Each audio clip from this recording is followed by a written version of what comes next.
with the very people that we're supposed to be preaching to. We find ourselves in communion with. How do you affect folk when you're just like them?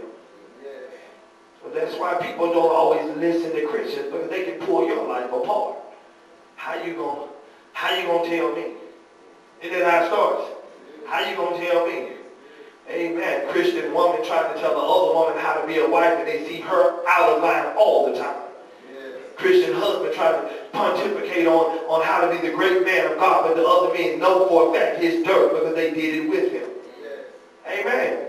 We've got to learn how to quit hiding in plain sight. Learn how to be distinctive. Learn how to stand out, just like the Bible says, to come out from among them and to be who God has called us to be.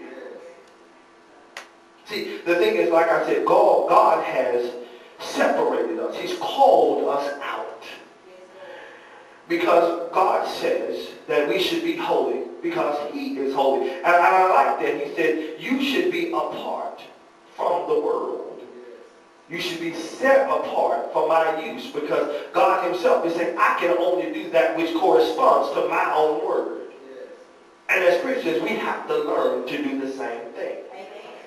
Amen. Because when God has called us out, he expects for us to demonstrate to the world he made a good decision when he chose us.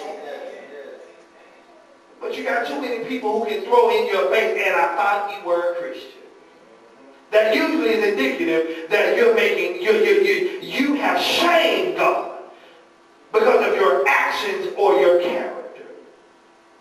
But let me explain why. Let me tell you that they said that we should be, amen, this light that's not covered, that's not hidden. But let me explain to you why. It said that it giveth light unto all that in the house. Now, it giveth light as in it gives understanding. It gives direction. Amen. Because once again, you understand that your children don't do what you say, they do what you do. So when you're living the life, they're going to live the life with you. Amen. I speak to a friend of mine in New Jersey all the time, Minister Janine, and I can hear her daughter, Chavi is her name. And when she is walking, praising God, her daughter is walking with her, praising God. Her daughter mentioned something the other day about God is God, and I thought that was the most profound statement I had ever heard. Because if God is God, amen, we should be living a life that lines up with who he is, because we know that God is God. So that the character that he has told us that we should adhere to, that's how we should be living, because God is God. But I noticed that she can have conversations about God with her children because there is a lifestyle that's being lived in front of them, unlike the children who go to school and tell it on their parents. The way the parents are living, the children talk about daily. Amen. It is shameful.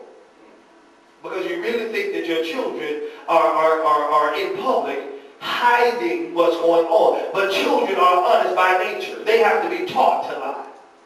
All right. And so these babies are talking and telling on the parents. And it's interesting to me to see this hyper-spiritual, holy roller come up, and I know for a fact they're not living the life because the children keep telling them. They're telling the children, but they're not showing the children. Light unto all the house means that you're going to give revelation, and these children are going to adapt to the things of God because they see the way you live. We should teach good character and good deeds. But we should demonstrate good character and good deeds. Too many of these parents are wondering how you know what's going on in their house. The children are acting the way their parents do. And it's interesting, and I don't want to pick on mothers, but I heard someone speak one time of a young lady who professed to be such a Christian. But every day she picked a 2-year-old up, and she put the 2-year-old in the car seat, and as she drove along, she gossiped on the phone. and she cussed and she sweared and she talked about folk. And one day that child began to just imitate her mom. And the kind of filth that came out of this child's mouth shocked people, but then they discovered that her mannerism, she was acting just like her mother. And so it didn't matter what she teach the baby, she teach her every day. The baby sits in that back seat and absorbs everything that goes on in that front seat. Man, there was a gentleman, because I got to pick on me now, who said that every time they were at a family gathering, that his son had a habit of squatting down in the floor, picks his hand up, and he begins to shake it. And then he does that. And so they were trying to explain to him what his son was doing. He didn't get it. He had to go in and see it. But once he walked in and he saw what his son was doing, he said, "Oh my God, my son has been watching these shoe cracks." This is this Christian now, elder in the church. Still going to his neighborhood, taking his son with him, or having a little get-together at his house, shooting craps. And so now that people who know what it's about walk in and see the baby shaking his head, they know exactly what's going on in front of that boy. Hiding in plain sight.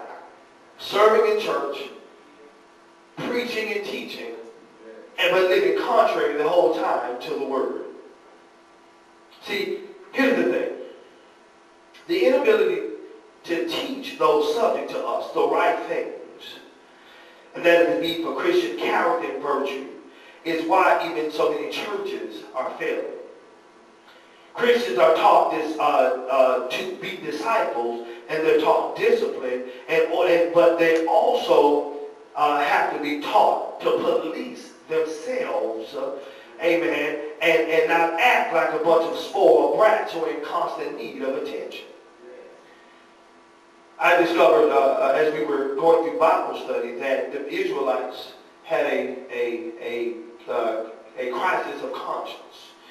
And as they began dealing with Joshua, they said, "Joshua, you know what? We're going to do exactly what you tell us to do. Wherever you tell us to go, whatever you tell us to say, whatever you tell us to do, that's what we're going to do, as long as we see the same God operating in you that we saw operating in Moses." They said, "But check this out. Be strong and be courageous. Do what God has called you to do, Joshua, because if anybody with us don't act right, we're going to kill them." And I had to go back and read that again. I said, wait a minute. I said, that killed them is not a euphemism. They were being serious. And I found out that the people said, we're going to police ourselves. That means that if I know that Bob is coming on to Joe's wife, I'm going to pull Bob to the side and say, "Bob, we're going to deal with this one time.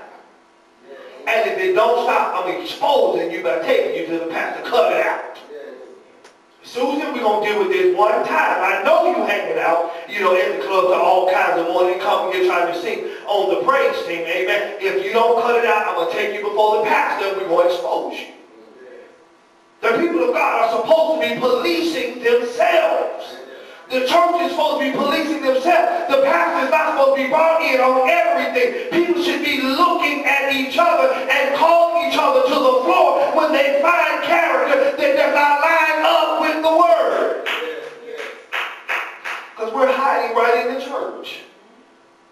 Next door to people, we want to talk about it, and the way we live is worse even than them. Got to learn how to police ourselves, because that's how we help each other stop hiding in plain sight. We see bad character, we call it to the floor in love.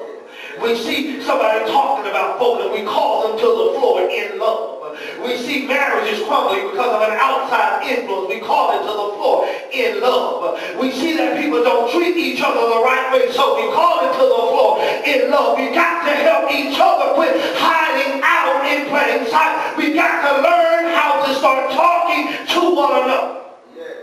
Because at the end of the day, I don't want my witness to be tampered with. I want to be the candlestick that is lofted up high. I want to be the director